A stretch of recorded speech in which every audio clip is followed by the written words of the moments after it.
For the most wild, yet most homely narrative which I am about to pen, I neither expect nor solicit belief.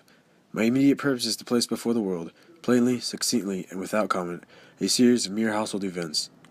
In their consequences, these events have terrified, have tortured, have destroyed me, yet I will not attempt to expound them.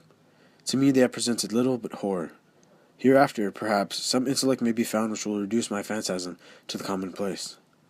Some intellect more calm, more logical, and far less excitable than my own, which will perceive in the circumstances I detail with awe nothing more than an ordinary succession of very natural causes and effects. From my infancy I was noted for the docility and humanity of my disposition. I was especially fond of animals, and was indulged by my parents with a great variety of pets.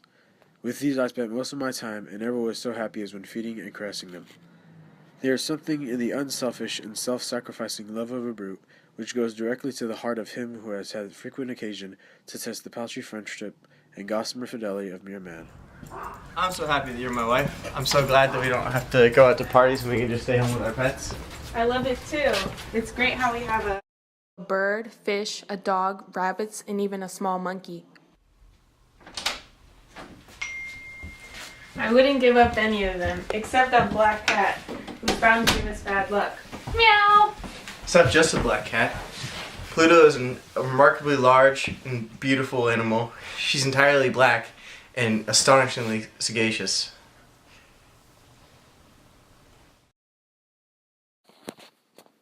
Pluto was my favorite pet and playmate. I alone fed him, and he attended me wherever I went around the house.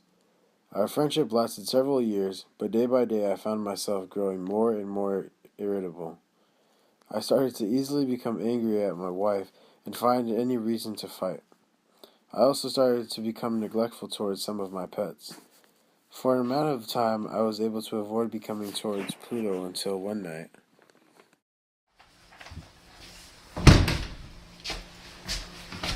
Come here, Pluto.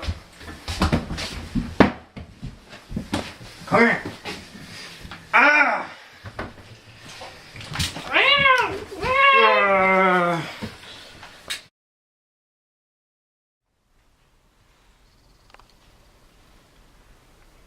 What did I do? In the meantime, the cat slowly recovered. The socket of the lost eye presented its true frightful appearance, but he no longer appeared to suffer any pain.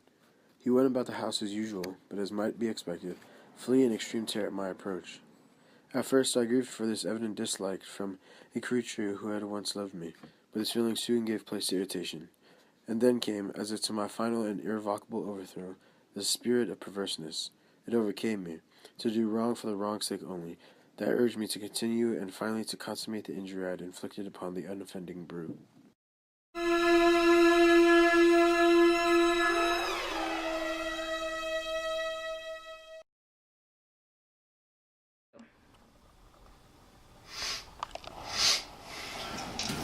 Fire, come on.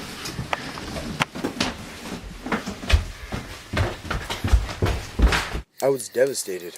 My entire worldly wealth was swallowed up. I visited the ruins, and all the walls had fallen, except one. No! What the Oh, no, it's charred. What are you guys looking at? That's strange. It's crispy.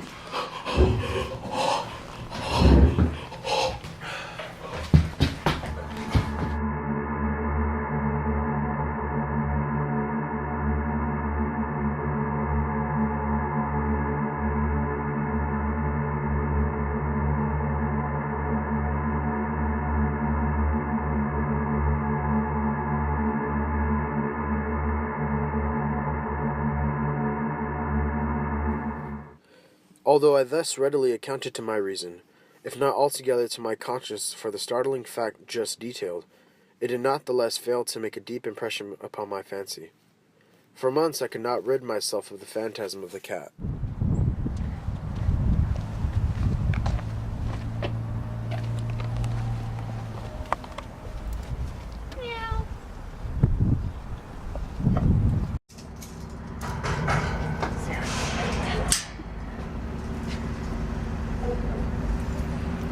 Hello, sir. I found your cat. I was wondering if you'd be willing to sell it.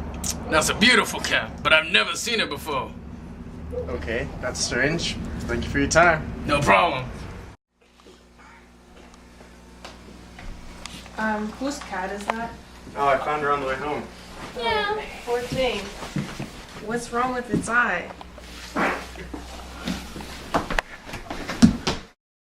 I soon found a dislike to it arising in me. Feelings of disgust and annoyance rose into the bitterness of hatred.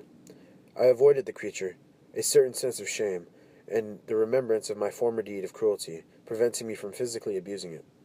For weeks I kept myself from abusing it, but very gradually it became unbearable and I would have to flee from its presence.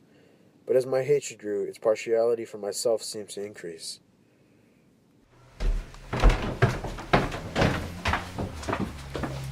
This fucking cat!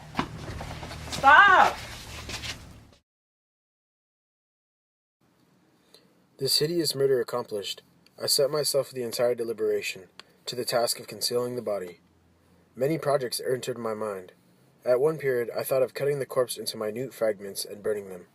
Then I thought about casting it into the well in the yard, or about packing it in a box, as if merchandise, and so getting a porter to take it from the house. I then came to the conclusion to wall it up in the cellar.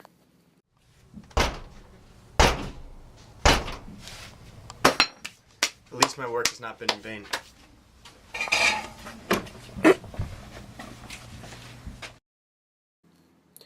My next step was to look for the beast which had been the cause of so much wretchedness. If I crossed paths with it, I would have killed it, but it didn't appear the first night, and I slept peacefully.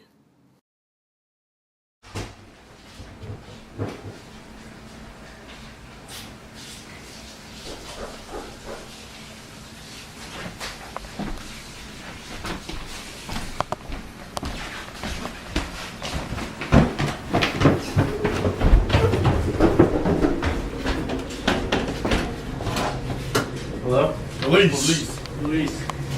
Can I help you? Just came to check out a few things.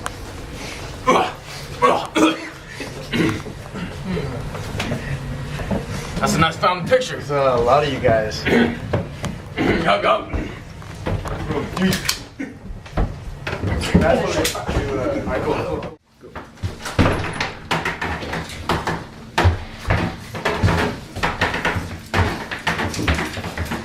Gentlemen, a delight to have allayed your suspicions. I wish you all health and a little more courtesy.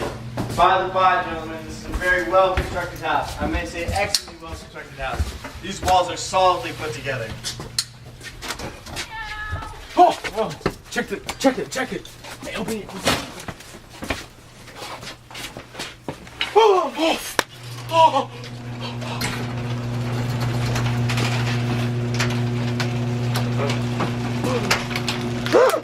I had walled the monster up within the tomb.